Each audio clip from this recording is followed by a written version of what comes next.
وبلغنا رسوله النبي الكريم والحمد لله رب العالمين.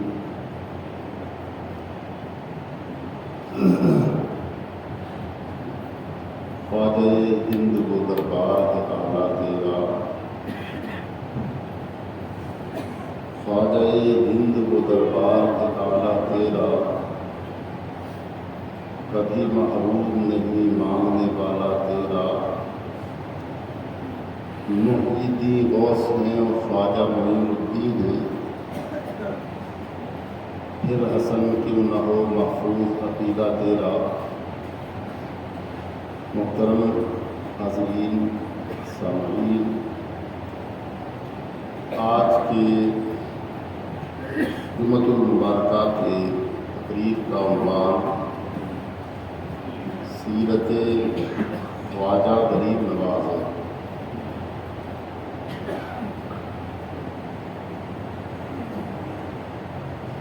قرآن کریم نے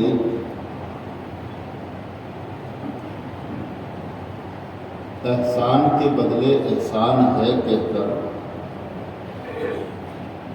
ایک بہت بڑی ذمہ داری ہم سب کے سروں پہ ڈال دی. هل جزاء الاحسان الا الاحسان، احسان کا بدلہ تو احسان ہی ہے. سیدنا سرکار غریب نواز کا یہ احسان ہے اہل ہند پر کہ انہوں نے ایک اللہ وحدہ لا شریک کی عبادت کا تمغہ ہمارے دلوں میں ڈال کر تمام معبودان باطل سے ہمیں ہٹا کر ایک اللہ وحدہ لا شریک کا توحید اور پرستار بنا دیا اور ہم کو جنت کا حقدار بنا دیا.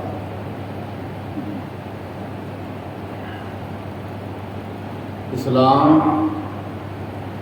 کی آمد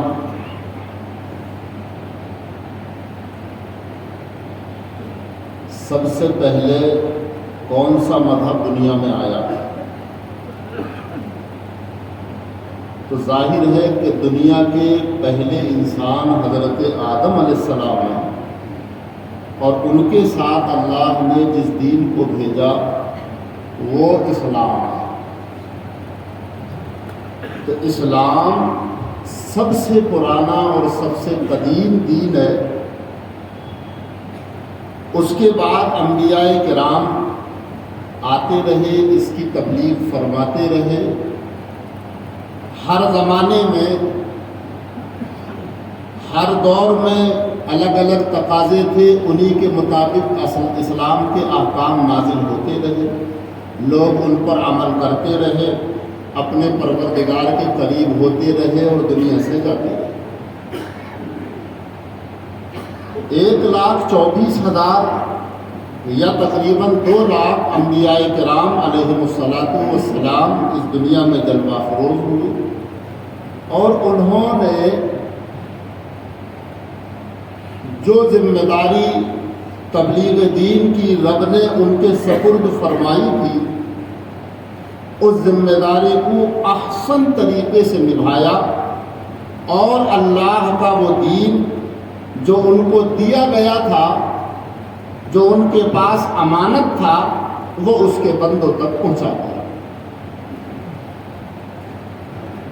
حضرت آدم علیہ السلام کے بعد ان کے بیٹے حضرت شیس ان کے جانشین ہوئے. حضرت شیس کے بعد جو ہے 1-2 پشتوں کے بعد حضرت ادریس علیہ السلام ان کے جانشین ہوئے. پھر حضرت نوح علیہ السلام ان کے جانشین ہوئے.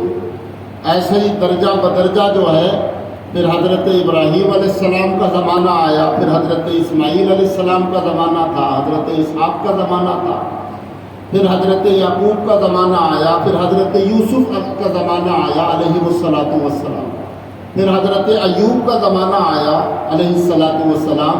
تو یہ زمانے جو ہیں بدلتے رہے اور انبیاء کرام اپنے تبلیغی مشن کو انجام دیتے رہے اور لوگوں کو اللہ وحدہ لا شریک کی عبادت اور اپنی پیروی کا حکم دیتے ہیں۔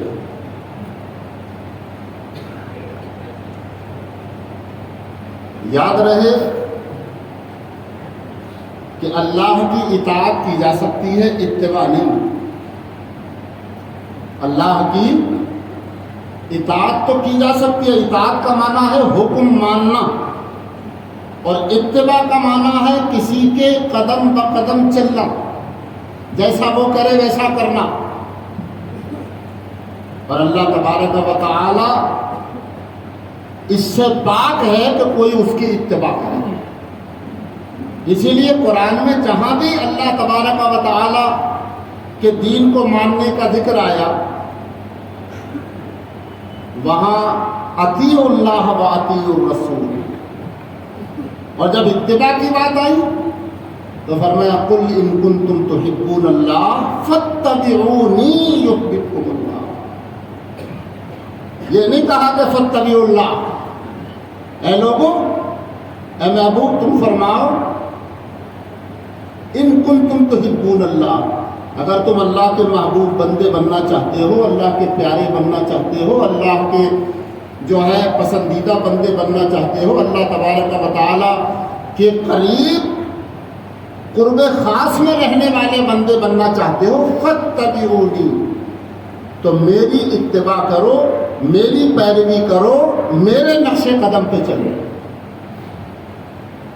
تو کسی کے نقش قدم پہ چلنے کو اتباع کہتے ہیں، کسی کا حکم ماننے کو اطاعت کہتے ہیں۔ اس لیے اللہ تبارک و تعالی اس سے پاک ہے کہ کوئی اس کے نقش قدم پہ چلے۔ اس لیے اطاعت تو رب کی ہوگی مگر اتباع مصطفیٰ کی ہوگی، اطاعت خدا کی ہوگی مگر اتباع مصطفیٰ کی ہوگی۔ فاتبعونی یحببکم اللہ، میری اتباع کرو، میرے نقش قدم پہ چلو، جیسا میں کرتا ہوں ویسا کرو، یحببکم اللہ، اللہ تمہیں اپنا محبوب بنا لے گا۔ اللہ تم محبوب بنانے کی جو شرط بیان ہوئی، محبوب بنانا یہ کیا ہے؟ جزا۔ شرط کیا ہے اس کی کہ محبوب بنے گا کب؟ فاتبعونی، جب میری اتباع کرا۔ تو پتہ یہ چلا کہ دنیا میں جو بھی رب کا محبوب بنا ہے وہ وہی بنا ہے کہ جس نے مصطفیٰ کی اتباع کی ہے۔ اتباع مصطفیٰ کو چھوڑ کر اگر کوئی یہ چاہے کہ وہ رب کا محبوب بن جائے تو یہ ہو نہیں سکتا، اس لیے کہ شرط نہیں پائی جا رہی ہے، اور شرط ہے اتباع مصطفیٰ۔ اور اذا فات الشرط فات المشروط، قاعدہ ہے کہ جب شرط نہیں پائی جاتی ہے تو مشروط بھی نہیں پایا جاتا۔ جیسا کہ وضو، الوضو شرط للصلاۃ، وضو جو ہے نماز کے لیے شرط ہے۔ اب اذا فات الوضو فات الصلاۃ، جب وضو ختم، وضو اگر کوئی شخص نہ کرے اور نماز پڑھنا شروع کر دے تو آپ کیا کہیں گے کہ اس کی نماز ہو جائے گی؟ بتائیے کیوں؟ اس لیے کہ وضو نماز کے لیے شرط تھا، اور جب شرط نہیں پائی جا رہی ہے تو مشروط بھی نہیں پایا جائے گا۔ ہاں البتہ اگر آپ ایسے ہوں کہ جیسے کہ ایک عالم صاحب تقریر کر رہے تھے، انہوں نے کہا کہ بغیر وضو کے نماز نہیں ہوتی ہے، بغیر وضو کے نماز نہیں ہوتی، تو ایک صاحب کھڑے ہوئے بولے حضرت آپ غلط کہہ رہے ہیں، میں نے تو بہت بار پڑھی ہے، میری تو ہو گئی۔ بولے حضرت آپ غلط کہہ رہے ہیں کہ بغیر وضو کے نماز نہیں ہوتی، میں نے تو بہت بار پڑھی، لیکن مجھے تو نہ کبھی رکوع میں کوئی دقت آئی نہ سجدے میں کوئی دقت آئی، میری تو ہو جاتی ہے۔ البتہ ایسی سمجھ اگر ہوگی تو پھر جو ہے اسے صرف ایک سفیہانہ سمجھ تو کہا جا سکتا ہے، احمقانہ فہم و فراست کا نام تو دیا جا سکتا ہے اسے، لیکن عقل و دانائی اور خردمندی کا نام اس کو نہیں دیا جا سکتا۔ عقل مند وہی ہے کہ جو جب تک وضو نہ کرے اس وقت تک سجدہ نہیں کرے، کیونکہ جانتا ہے کہ بغیر وضو کے اللہ کی بارگاہ میں کوئی بھی سجدہ قابل قبول نہیں ہے۔ تو اب اس معیار پر اگر ہم دیکھیں سرکار خواجہ غریب نواز کو، تو اس معیار پر بھی آپ پورے اترتے نظر آتے ہیں۔ ہشت بہشت نام کی ایک کتاب ہے جس میں 8 مشائخین چشتیہ کے ملفوظات کو جمع کیا گیا ہے، اور 8 ملفوظان چشت کے جو 8 مشائخین چشت کے ملفوظات کے مجموعے کا نام ہشت بہشت ہے۔ بہت عمدہ کتاب ہے۔ حضرت سیدنا خواجہ عثمان ہارونی سے لے کر کے حضرت سیدنا سرکار غریب نواز، حضرت سیدنا قطب الدین بختیار کاکی، بابا فرید الدین گنج شکر، حضرت نظام الدین نولیا، 8 مشائخین چشت کے ملفوظات کے مجموعے کا نام ہشت بہشت ہے۔ آپ اس میں دیکھ لیں حضرت خواجہ غریب نواز، میں نے رات تھوڑا سا مختصر بتایا کہ دلیل العارفین حضرت سیدنا سرکار غریب نواز کے ملفوظات کا مجموعہ ہے، اور وہ کتاب بھی اس میں شامل ہے۔ تو یہ تو میں نے ڈکلیئر کر دیا تھا کہ خواجہ غریب نواز حنفی تھے۔ خواجہ غریب نواز کیا تھے؟ حنفی۔ اور یہ بھی میں نے بتا دیا تھا کہ 537 ہجری میں آپ کی ولادت ہوئی، 14 رجب کو۔ اور بعد روایت، حالانکہ 3 روایتیں ہیں اس میں، ایک روایت یہ ہے کہ 530 میں ولادت ہوئی، مفتی مطیع الرحمان صاحب نے جو مقالہ لکھا۔ ایک روایت یہ ہے کہ 536 میں ولادت ہوئی، ایک روایت یہ 537 میں ولادت ہوئی۔ 3 قول ہیں اس میں، لیکن زیادہ تر محققین نے جس قول کو لیا ہے وہ 537 ہجری کا ہے۔ سنجری بولتے ہیں، حالانکہ اس پر بھی تحقیق کی محققین نے، تو بتایا سنجر کا لفظ نہیں ہے، وہ سیجز کا لفظ ہے۔ وہ سمجھ رہے ہیں آپ؟ اوپر کا نقطہ نون کا سمجھ لیا سمجھنے والوں نے، اور نیچے کا نقطہ جیم کا سمجھ لیا، حالانکہ نیچے کا نقطہ جیم کا ہے، مگر اوپر کا نقطہ نون کا نہیں ہے بلکہ زا کا ہے۔ اس لیے حضرت علامہ کیا نام ہے ان کا، شیخ الادب الجامع الاشرفی حضرت علامہ نفیس احمد صاحب کے مقالے میں اس پر جو ہے تحقیق اور حاصل بحث کی گئی ہے۔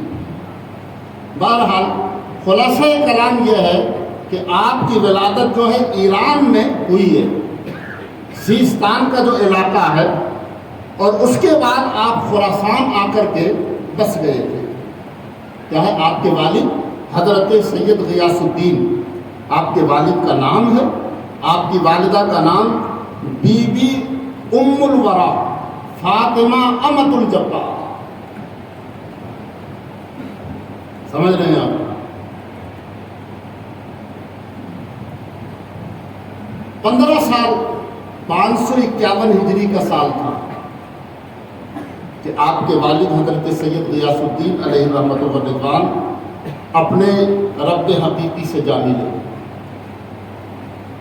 انہوں نے ترکے میں ایک باغ اور ایک چکی چھوڑی، ایک باغ اور ایک چکی جس سے آٹا وغیرہ پیسا جاتا ہے وہ چھوڑی۔ یہ حضرت خواجہ غریب نواز کا ترکہ تھا۔ آپ جو ہے اپنے والد کی اس جائیداد کی حفاظت کے لیے باغبانی کرنے لگے، یعنی باغ میں رہ کر کے باغ کی سیرابی، اس کے جو ہے پیڑ پودوں کو دیکھنا، ان کو پانی دینا۔ ایک دن آپ جو ہے اپنے باغ کی باغبانی کر رہے تھے کہ ایک فقیر کاندھے سے جھولا لٹکائے آپ کے باغ میں تشریف لائے۔ اس وقت جو ہے ان فوان شباب حضرت خواجہ غریب نواز کا اسٹارٹ تھا، شروع تھا، ابتدا تھی، اس کی آغاز تھا۔ 15 سال کی عمر تھی تو ظاہر ہے کہ ابتدائے شباب کا آغاز تھا، کیونکہ ہمارے یہاں لڑکے کی بلوغت کی جو عمر ہے احناف میں وہ 12 سال سے 15 سال تک ہے۔ یہ مسئلہ بھی یہاں بتا دوں۔ 12 سال سے، لڑکی کی بلوغت کی عمر جو ہے 9 سال سے 12 سال۔ لیکن اگر کوئی اس زمانے میں بالغ نہ ہو تو متفق علیہ یعنی فتویٰ اس قول پر ہے کہ 15 سال کے بعد جو ہے، یعنی 15 سال کے مکمل ہونے کے بعد اس کی بلوغت کا حکم دے دیا جائے گا، یعنی بالغ ہو، لڑکی بھی اور لڑکا۔ اب یہ مسئلہ میں نے کیوں بتایا؟ اس لیے کہ 15 سال سے پہلے اگر کسی کی کوئی نماز چھوٹ گئی ہے اور وہ اس سے پہلے بالغ نہیں تھا تو اس نماز کے سلسلے میں حکم یہ ہے کہ اس کی قضا کرنے کی کوئی ضرورت نہیں، کیونکہ اس وقت اس پر وہ نماز فرض نہیں تھی۔ 15 سال کے بعد بالغ ہو یا نہ ہو لیکن نمازیں اس پر فرض ہیں، روزے اس پر فرض ہیں۔ اگر مال والا ہے تو زکوٰۃ اس پہ فرض ہے، اگر مال والا ہے تو حج اس پہ فرض ہے 15 سال کی عمر کے بعد۔ اگر بالغ ہو تب بھی نہ ہو تب بھی، کیونکہ یہ عمر بلوغت کی آخری عمر ہے جو ہمارا متفق علیہ فتویٰ ہے۔ قول امام اعظم ابو حنیفہ رضی اللہ تعالیٰ عنہ اس کے علاوہ بھی ہے، لیکن میں جو ہے جس قول پر فتویٰ ہے اس کو بتا رہا ہوں۔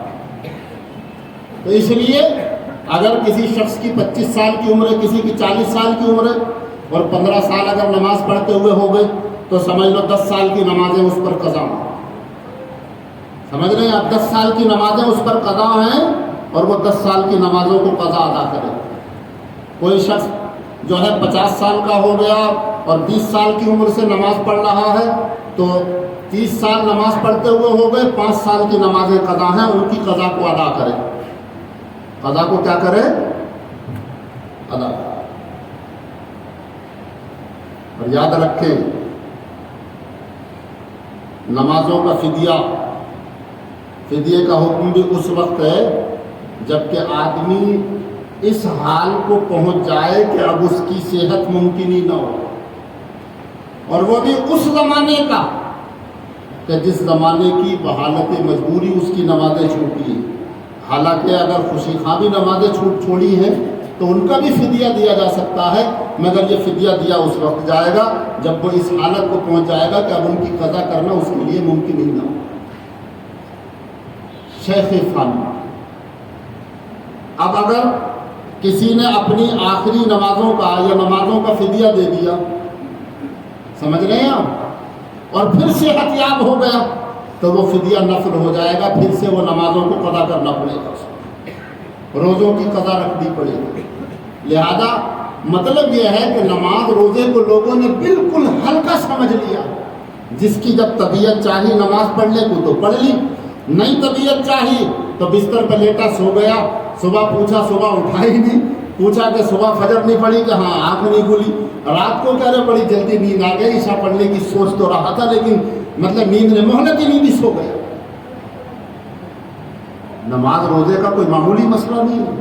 سرکار غریب نواز نے کہاں سے کہاں تک کا سفر کیا، لیکن تاریخ بتاتی ہے کہ ایک بھی نماز آپ نے اپنے سفر کے دوران بھی قضا کبھی نہیں ہوئی۔ یہ اتباع شریعت مصطفیٰ۔ تو 15 سال کی عمر ہے، وہ بات 15 سال کی عمر ہے، ایک فقیر کاندھے پہ جھولا لٹکائے باغ میں آئے، حضرت سرکار غریب نواز نے بڑھ کے استقبال کیا۔ یا یہ بھی یاد رکھو، نیکوں کا احترام کرو، بزرگوں کا احترام کرو، عالموں کی عزت کرو، یا جو فقیر سچا اللہ والا ہے اس کا احترام کرو، عزت کرو۔ یہ اسلام ہے۔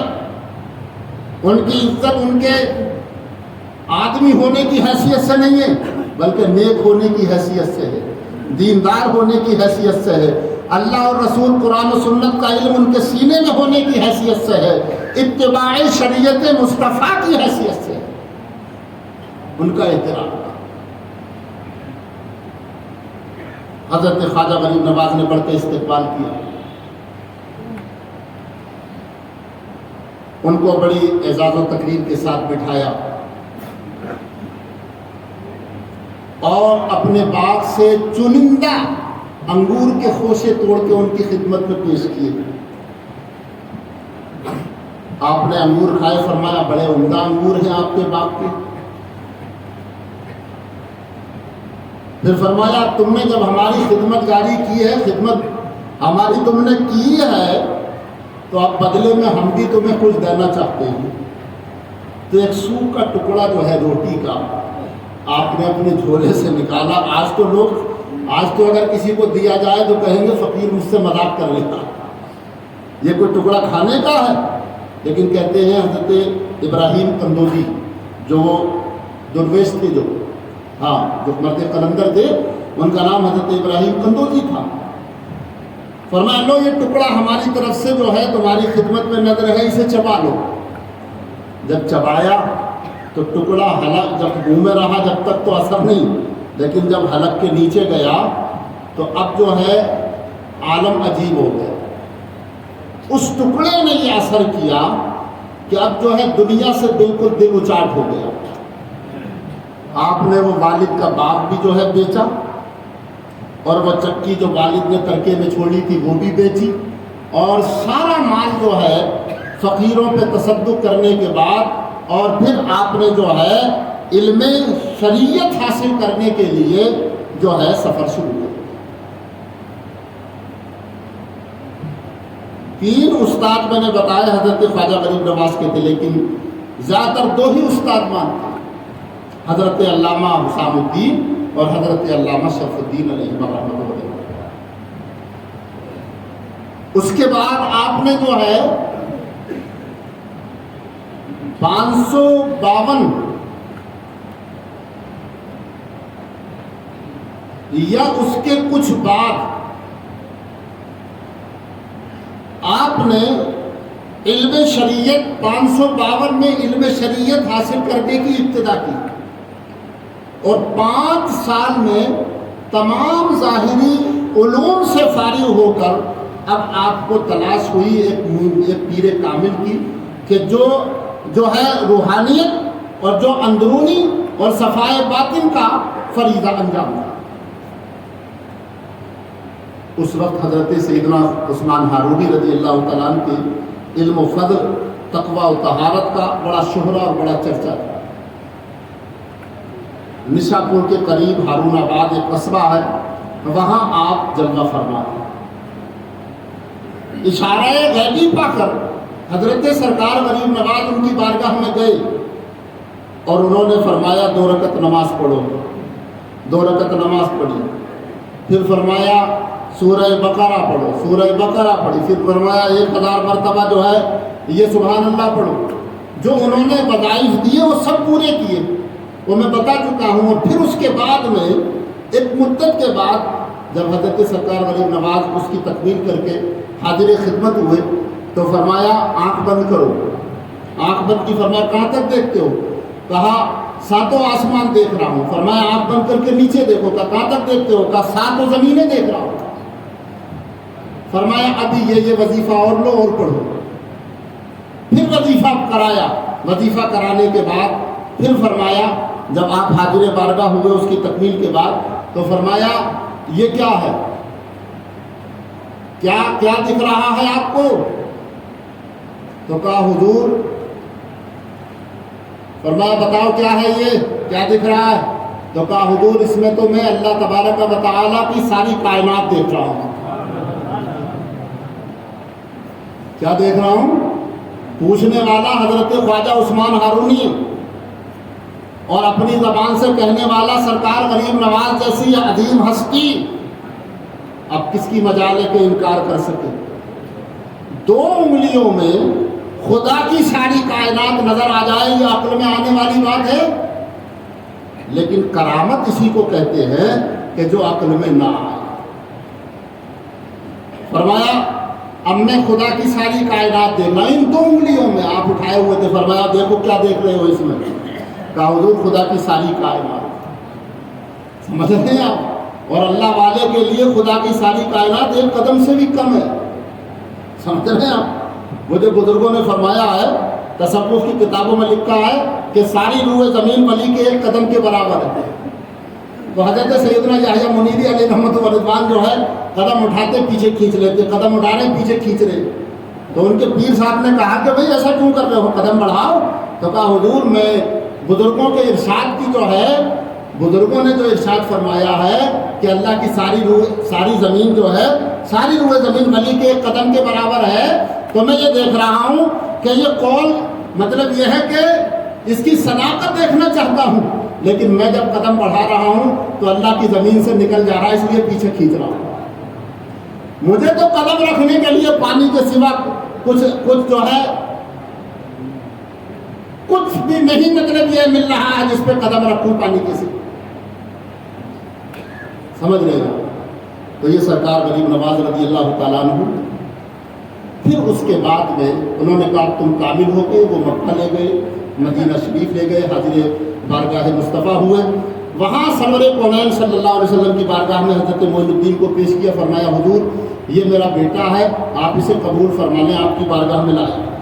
پہلے خانہ کعبہ میں قبولیت کرائی اور اس کے بعد مدینہ شریف میں قبولیت کرانے کے بعد اشارہ غیبی ملا کہ معین الدین تم ہمارے دین کے مددگار ہو، اس لیے ہندوستان کا علاقہ ہم نے تمہیں عطا کیا، جاؤ اور وہاں جا کر اپنی تبلیغ کا فریضہ ادا کرو. وہاں سے آپ چلے تو جو ہے سمرقند و بخارا اور نشاپور اور بغداد ہوتے ہوئے 582 ہجری سے پہلے بغداد میں آپ کا ورود نہیں نظر آتا ہے. اور سرکار غوث اعظم کا وصال 561 ہجری میں ہوا ہے. اس سے 21 سال کے بعد حضرت خواجہ غریب نواز وہاں پہنچے. اور ایک عبارت کی تصحیح کر دینا چاہتا ہوں. رات میں نے بتایا تھا کہ حضرت سرکار غریب نواز جو ہے 578 ہجری میں تشریف لائے، لیکن وہ کتابت کی غلطی ہے. میں نے جس کا حوالہ دیا تھا وہ جو ہے فیضان خواجہ غریب نواز کے نام سے جو ہے کشی نگر خانقاہ ایوبیہ سے جو باضابطہ ایک ضخیم نمبر نکلا تھا اس کا حوالہ میں نے دیا تھا، لیکن اس میں جو ہے تاریخ میں تھوڑا الٹ پھیر ہو گیا. وہ کتابت کی یہ غلطی ہوئی کہ 8 لکھنا تھا ادھر اور 7 لکھنا تھا ادھر. وہ لکھ گیا 7 ادھر اور 8 ادھر، تو 87 کی بجائے 78 ہو گیا. اس لیے 1191 سے مطابقت نہیں ہو پا رہی تھی. میں خود جو ہے سرگردہ تھا اس سلسلے میں، لیکن میں نے پھر جو ہے خانقاہ برکاتیہ محررہ مطہرہ سے جو سیرت خواجہ غریب نواز نمبر نکلا تھا اس کو بھی میں نے چھانا. پھر دوسری حضرت سرکار غریب نواز کی سیرت کی کتابوں کو دیکھا تو اس میں مجھے جو ہے یہ نظر آیا. حضرت علامہ مفتی موتی الرحمان صاحب کے مضمون میں نے پڑھا، حضرت نے فرمایا کہ حضرت خواجہ غریب نواز اجمیر شریف وارد ہوئے تو اس وقت 587 ہجری تھی اور آپ کی عمر 50 سال تھی. کتنی تھی؟ 50 سال. تو اب مطابقت ہو گئی 1191 سے. 1191 عیسوی تھی اور 587 ہجری تھی جس وقت آپ اجمیر شریف وارد ہوئے. کیونکہ 1142 عیسوی میں آپ کی ولادت ہے. اب آپ ملا لیجیے. تو میں کنفیوز تھا، تو حضرت مفتی موتی الرحمان صاحب کے مضمون سے یہ کنفیوژن میرا دور ہو گیا. بہرحال خلاصہ کلام یہ 50 سال کی عمر میں آپ جو ہے ہندوستان تشریف لائے. 45 سال تک مسلسل آپ نے یہاں پر تبلیغ و رشد و ہدایت اور تبلیغ ہدایت کا فریضہ انجام دیا اور مخلوق خدا کو اپنے رب کی بارگاہ کی طرف لگایا. اور اس کے بعد 632 اور ایک روایت کے مطابق 633، زیادہ قوی قول 633 کا ہے جس میں آپ کا وصال ہوا. 4 رجب المرجب 633 ہجری میں آپ کا وصال ہوا. اب 537 اور 532 کو اگر ملائیں گے تو کتنے سال کی عمر ہو گئی؟ 95 سال. اور 633 اور 537 کو اگر ملائیں گے تو عمر ہو گئی 96 سال. 45-46 سال کا زمانہ آپ نے اس ہندوستان میں گزارا ہے اور اس ہندوستان کی سرزمین کو اللہ کی توحید اور اس کے رسول کی رسالت کے جلووں سے روشن و منور کیا ہے. اور پھر اس کے بعد 633 ہجری میں آپ جو ہے اللہ کی ضرب لگاتے ہوئے اجمیر شریف کی سرزمین پر آپ کا وصال ہوا اور وہیں پر آپ کی تدفین ہوئی، اور آج ہندوستان نہیں بلکہ دنیا کے ہر کونے سے آپ کا حسین و جمیل گنبد نظر آتا ہے۔ عاشقان مصطفیٰ کے لیے آپ کی آماجگاہ، آپ کی جو ہے قبر انور ایک جائے قرار، جائے سکون۔ میں رات بھی بتا چکا ہوں، سجادگان کا رویہ زائرین کے حق میں جیسا بھی ہو، آپ ان سے مت الجھیے، آپ ان سے بات مت کیجیے، آپ جس مقصد کے لیے جا رہے ہیں اس مقصد کو پورا کیجیے، سمجھ رہے ہیں آپ؟ وہ تو علماء کرام سے خامخواہ الجھتے ہیں۔ میں بیٹھا ہوا تھا، ابھی اسی سال کی بات ہے، یہ 2023 کی، اب تو 24 ہو گیا، جب میں گیا 2023 میں تو میں بیٹھا ہوا تھا تو ایک سجادہ آیا اور میری طرف اس نے نظر کی، اور نظر کرنے کے بعد میں مطلب کچھ ویڈیو وغیرہ بنواتا ہوا آ رہا تھا، تو اس نے کہا فتویٰ مت لگانا، مولوی فتویٰ بہت جلدی لگا دیتے ہیں ہمارے اوپر۔ تو ہم نے کہا ہم تو خاموش بیٹھے ہیں، ہم نے تو آپ سے کچھ کہا بھی نہیں۔ فرمایا کہا نہیں، اسی لیے کہہ رہا ہوں کہ کہیں نہیں، سمجھ رہے ہیں آپ؟ تو یہ وہ لوگ چھیڑ چھاڑ کرتے ہیں، آپ کو چھیڑ چھاڑ نہیں کرتی ہے، سمجھ رہے ہیں آپ؟ اور ان کے حالات کیا ہیں، خیالات کیا ہیں، نظریات کیا ہیں، مطلب اعتقادیات کیا ہیں، یہ سب جانتے ہیں، سب پہ ظاہر ہے۔ آپ بارگاہ غریب نواز میں خواجہ غریب نواز کی عقیدت میں جا رہے ہیں، اور آپ صرف اپنا دھیان اور اپنا جو ہے خیال سرکار غریب نواز کی طرف ہی رکھیں۔ کسی سے آپ کو کوئی غرض نہیں، کوئی کچھ کہے، اگر کوئی مارے تو بھی آپ جو ہے خاموشی سے اس کی مار کو سہ لیں، اس لیے کہ اس جگہ کا پڑا ہوا چارٹ بھی بڑا مبارک ہے۔ الجھے نہیں، الجھنے کی ضرورت نہیں ہے۔ مسلک اعلیٰ حضرت کے خلاف انہوں نے پورا ایک محاذ کھول دیا ہے۔